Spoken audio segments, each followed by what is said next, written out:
The complex nature of family caregiving and the emotional challenges it brings often sparks curiosity in others. While some people may express sympathy for family caregivers, others choose to show empathy. As caregivers, we often face emotionally challenging moments. It's common for others to feel sympathy for us during these times, sharing their sorrow for our struggles. However, empathy goes way beyond that. It encourages us to step into someone else's shoes, to genuinely understand their emotions and challenges, and forge a deeper connection. In this episode, we will examine different scenarios that highlight these differences. Well, we also talk about what it means to offer sympathy compared to how we can foster empathy towards caregivers. Through real life examples, we will illustrate the significant distinction between merely feeling sorry for someone and instead making an effort to understand their experience. Hi, I'm Shari Bailey. I'm joined by Michael Nash, and together we will unbox these concepts and provide insights for how integrating empathy into our interactions can strengthen connections and create a more supportive environment for family caregivers. Hi, Michael. Hey, Sherry. So, this is a very interesting topic because sometimes people look at the words sympathy and empathy as one and the same. And Jack from Chicago asked the question, how can I teach people that are around me to be more empathetic toward my family? And when we saw this question, we really appreciated that Jack used the word empathy or empathetic Mm-hmm. because there is a big difference. And on this episode, we really want to highlight the difference and through our personal experiences, share Mm-hmm. how an example of sympathy would be versus an example of being empathetic or demonstrating empathy. Mm-hmm. But before we get into that, Mm-hmm. we wanted to take a stab at three common traits, we'll call it, of being sympathetic Mm-hmm. versus empathetic. Okay. So we'll start with being sympathetic, expressing sorrow, Okay. right? Mm-hmm. So sympathetic is, I'm sorry. Mm-hmm. I am apologetic that you're feeling like this, right? So that's usually the Okay. demonstration of being sympathetic. Mm-hmm. Empathetic, on the other hand, is not just that you're sorry, but you're actively listening and providing feedback. Okay. So it's a little bit of a step forward. Mm-hmm. Mm-hmm. It's a leaning in Okay. to that conversation. Another example of sympathy versus empathy is feeling pity. Mm-hmm. So you look at someone's situation and you're like, oh gosh, that's awful, right? Mm-hmm. That's being sympathetic. You've acknowledged that there's something going on and it has struck a chord with you where now you feel sympathy. Mm-hmm. A step forward would not just be, oh gosh, that's awful, Mm-hmm. but is this something you experience often? Mm-hmm. Mm-hmm. How can this change? What can we do to help it to change, right? So that's taking, again, Yeah. a more leaning in position and bringing it a step further. Mm-hmm. And then lastly, this is actually my favorite one, Mm-hmm. hearing the emotion versus validating the emotion. Okay. And this is not to say that every caregiver, when they're expressing something, they need validation because sometimes there's a difference of opinion. Mm-hmm. But there's a difference when a person hears the emotion and it's like a, okay, Mm-hmm. versus validating the emotion. I can see how you feel that way. I can see how it affects you that way. So, given these kind of distinct differences of how one can be sympathetic versus empathetic, Mm-hmm. let's unbox some scenarios. Okay. But before we do that, what's your take on that, Michael? No, I agree with a lot of things that you said. When I think of sympathy versus empathy, this one term phrase I heard a very long time ago. It was, I know you hear me, but are you listening? Right? Mm-hmm. The act of hearing is a physical thing. The act of listening takes a effort. Mm-hmm. It takes an effort to listen. It's like if me and you're having a conversation, I'm telling you how bad my day was. You like, uh huh. So what do you want for dinner? Yeah. To me, the sympathy in that was, oh, you had a bad day, but I really don't care. maybe you care or you Right. don't care, but it's like I'm worrying about my hunger. The empathetic part would have been, oh man, that sucks. So what made your day bad? Because now you're inquiring You're as to engaged into the why conversation. my day was bad. Yeah. I think that's the difference between sympathy and empathy. Um, most breathing human beings can be sympathetic without a thought. Mm-hmm. You know, I'm walking through the grocery store and someone drops a gallon of milk. The sympathy is, oh, and I stand there and not run my cart through the milk. That's sympathetic. Empathetic will be, man, again, that sucks.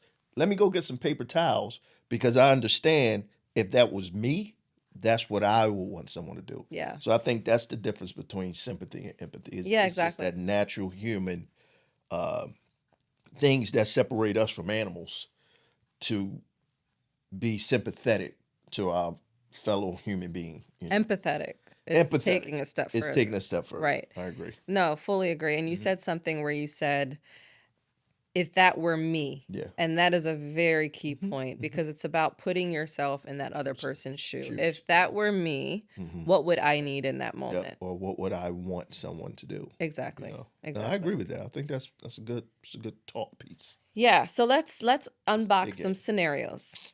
And a Mhm. lot of these we have personally Yes. experienced. But let's just dig Mhm. into the first one. Mhm. So you're pulling up to the grocery store Mhm. and your loved one has a wheelchair, whether it's the child you're caring for or an adult you're caring for. And we all know that there are handicap spaces. And a lot of people don't realize this, but handicap spaces are not just conveniently located towards the front for Mhm. distance purposes, to limit distancing, but they're also slightly bigger to accommodate the need to get wheelchairs out, to accommodate adaptive vehicles Mhm. that require some electronic kind of mobility efforts Yeah. to get people out. So um, let's assume that you pull up to the grocery store, and again, your loved one is there with you in the vehicle, and you notice that the handicap spots are gone. And then you also look at the tags and notice that a couple of people don't have Mhm. handicap signs or, Okay. or symbols. Mhm. Um, so now you have to park in the back of the parking lot, and you're having a difficult time not only getting your loved one out, but Mhm. also getting them into their wheelchair. Mhm. Someone walks by you. Mhm. What's an example of that person being sympathetic? Mhm. And then we'll dive into an example of that person being empathetic. Okay. All right. Let's walk that back for a second. Um, Again, just to touch on something you said about handicap spots. Uh, a lot of people, and if you don't have a special needs child or someone in a wheelchair that's disabled, some of these things you don't know unless you look into and research them. Some would say, what makes them different that they get to park closer to the store? Again, it's parking lots are designed to be uniform, right?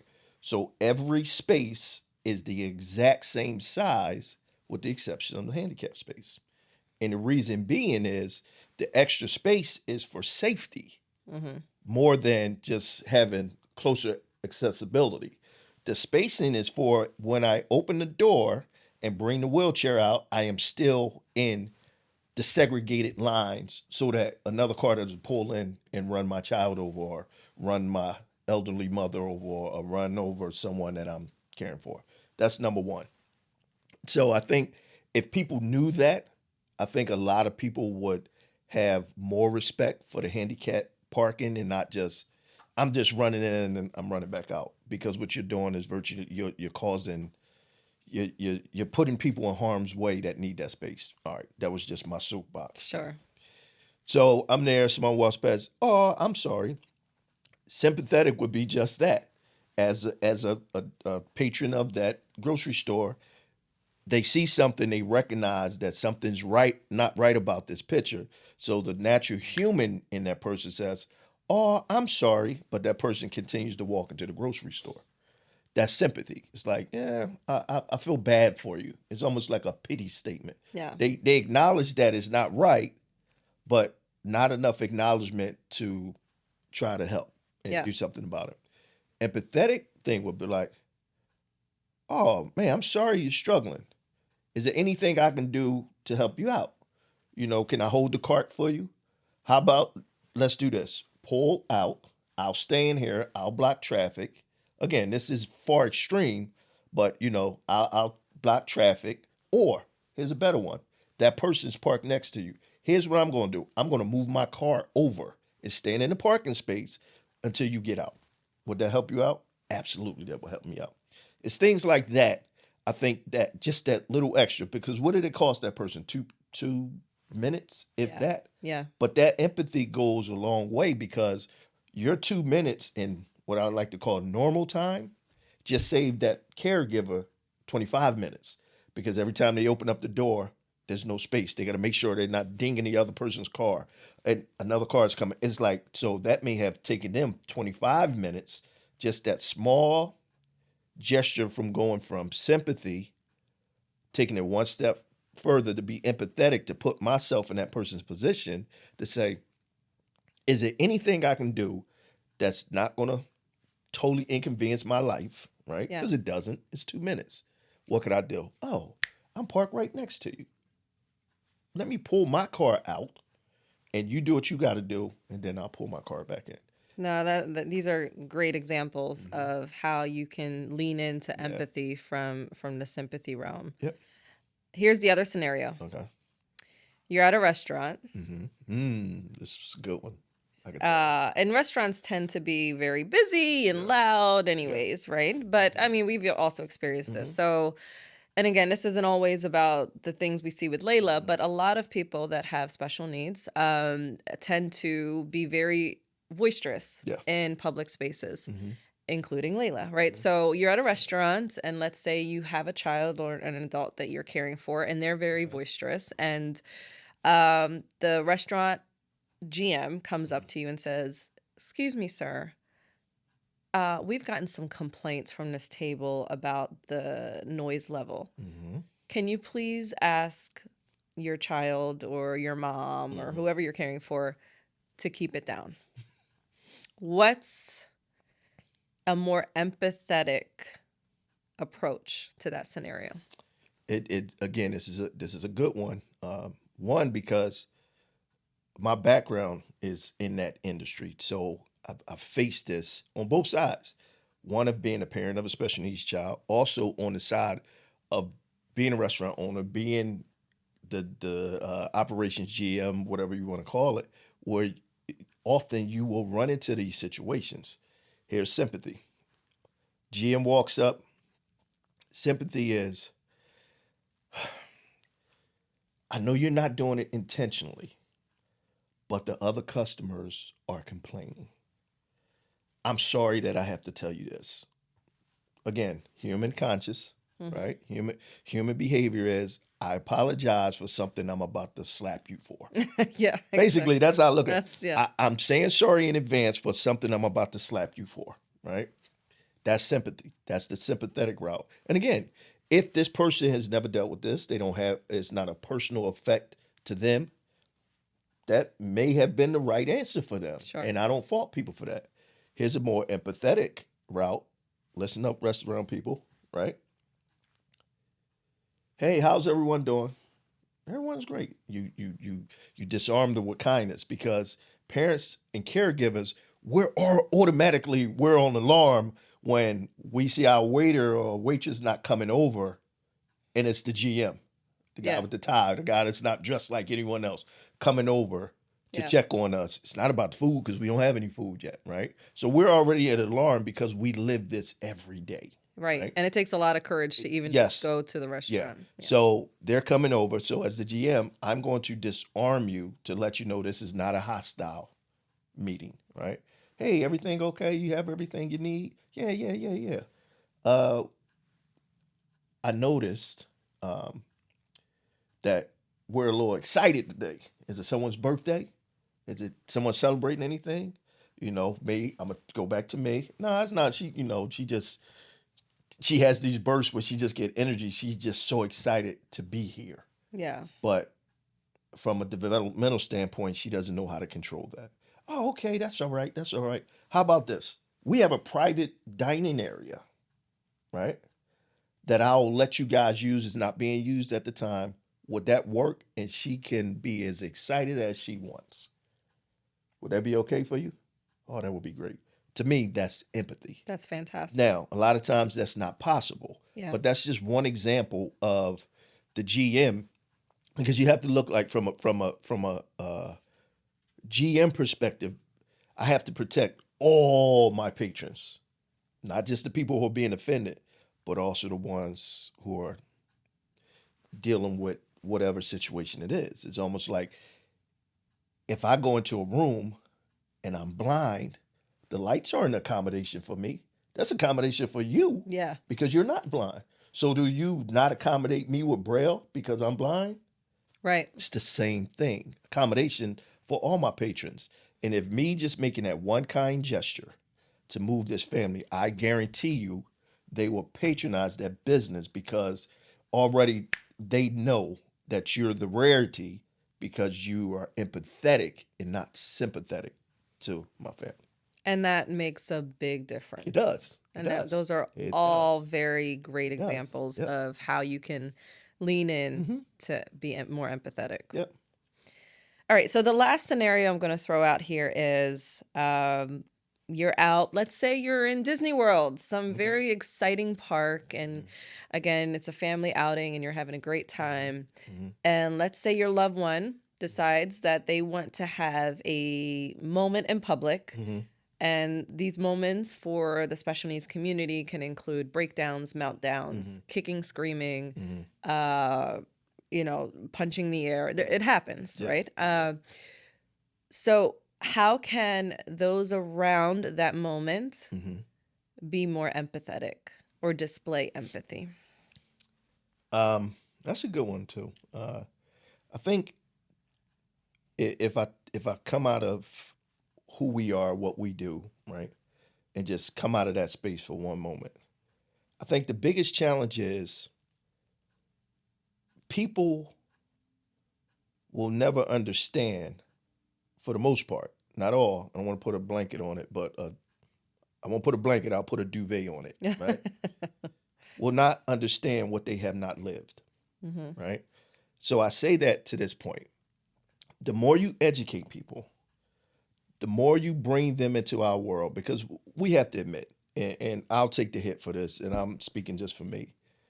The community that we are a part of, which is the special needs, children with special needs, disability caretaker, that community, we are very private, Yeah. right?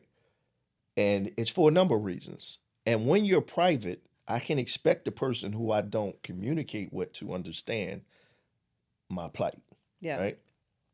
So that's number one. So the more educating, the more people know what we go through, what we live every day, because everyone has problems. Let's just be real. Everyone Absolutely. has some type of challenge in life that they're dealing with. So the more you educate people, it's not as hard to get empathy. Again, remember, back to sympathy, according to what I believe is, it's just it's a human reaction of being a living human being, Yeah. you know. So back to the scenario, we in Disney World and say Layla, she's having a meltdown. And it happens. It happens. Sympathy is you walking past, giving a brief stop and a stare, my eye contact just to acknowledge, oh, I feel so sorry for you right now. Because listen, I've had situations where my first set of children, my boys, they're grown now, where my teeth would have a meltdown because he wanted to get in the stroller and he was 6 years old, Yeah. kicking, screaming, and he's not special needs. He doesn't have any disabilities, and people are looking like that's Yeah. embarrassing, right? So I can imagine in this space what other parents go through, what we've gone through. I don't have to imagine it now because Yeah. I live it. Right. So that piece alone, we're already going through something. The sympathy is you walk past, you looked at me and say, ooh, kind of sucks to be you right now. I feel your pain, but I got to get in this line over here because this line is short. right? That's to me, that's sympathy. Slow down, you acknowledge there's an issue with this family, but I'm gonna keep moving, I'm gonna mind my business. Sympathy is a natural occurrence of what we do. I feel sorry for you right now. That's where the part come in. Yeah. Lana always says, people say, "Oh, I'm sorry you have a special." She said, "What are you sorry for?" So Lana is Layla's twin sister. Yeah. And just to Oh, okay. elaborate. So Lana has said that people have come up to her and said, "Oh, I'm so sorry your sister's special needs." And her response is, What are you "What are sorry you for?" sorry for?" Yeah, she's an angel, right? Yeah. Again, so back on topic with that, but that's real life, right? Mhm. So empathy in this situation would be, is everything okay? Mhm. And you gotta, could I, is anything me and my family could do to help you? And a lot of times, just the fact that you are concerned, because I may not need your help because again, I've dealt with this. Yeah. But the fact that you took time out your day, your walk, your trip at Disney World with your children to just ask me, Yeah. are you okay? Yeah. That question alone will go so far. Yeah. Because sometimes people will say, I'm fine, but I thank you. I thank you, right? Versus the look or, oh, the gestures. I think that's in a situation like that because you have to be very careful when you invade people's space in these type of situations. So just a simple, are you okay? You good? Anything I help? I see your Mickey hat is flying over. Here's your hat. Yeah. Is everything okay? Just maybe that person just kind of stay in the vicinity in case I need help. In case my other child just starts to wander off. Like, come on back, oh, let's go over here. Yeah. Just little gestures. And again, sympathy, empathy, sympathetic, empathetic. I don't think you can be empathy, and not to kill sympathy, right? Because I don't think you could be empathetic without having some sense of sympathy, right? And so I think they go hand in hand, right? But again, it's just that thought, the conscious thought that what could I do to make this situation or help this situation, or what would I want someone to do in this situation? And that's my take on it. Again, these are things that we're constantly learning, and they're going to change over time as Layla gets older. And some of these situations you can't have a plan for, Yeah. right? And all I would ask is when you see situations, it doesn't just have to be a special needs family. Right. Just another parent that's in a temporary crisis. Two toddlers, one running across the parking lot, the other one is crying. It's like, just be empathetic that I'm a parent. So I don't want someone's child to get hit by a car. So hey, come on, let's go ahead. Is it okay if I grab? Thank you. Yeah. So again, it's just empathy goes such a long way, and it really costs almost nothing. Yeah. Fully agree. And as you're talking, what came to mind is the biggest distinction Mm-hmm. is sympathy is truly a noun. Yeah. Person, place, thing. It's a thing. Mm-hmm. I'm sympathetic. At least my opinion. Mm-hmm. I'm sympathetic. It's a thing, right? Mm-hmm.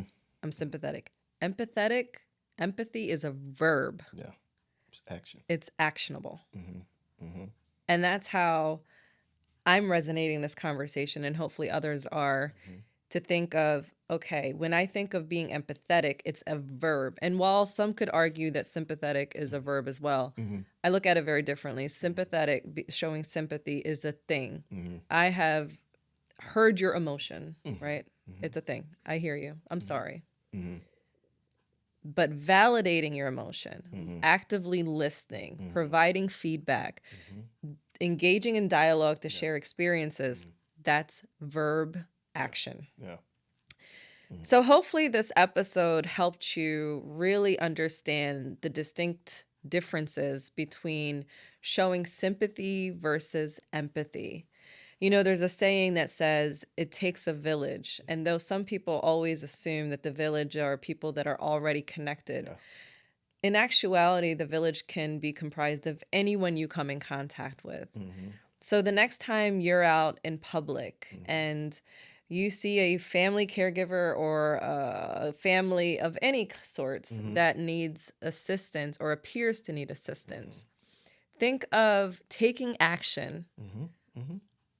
versus making it a sympathy thing. Mm-hmm. Take action and demonstrate empathy Mm-hmm. because that will go a long way. Yeah, because this, I mean, I think we can all agree that this world could use just a little bit more love. We can all use a little bit more love, and it starts with empathy. Yep. So, Jack, thank you for the question. And as always, a new episode of Caregiving Unboxed airs every third Monday of the month. Until next time. See you then.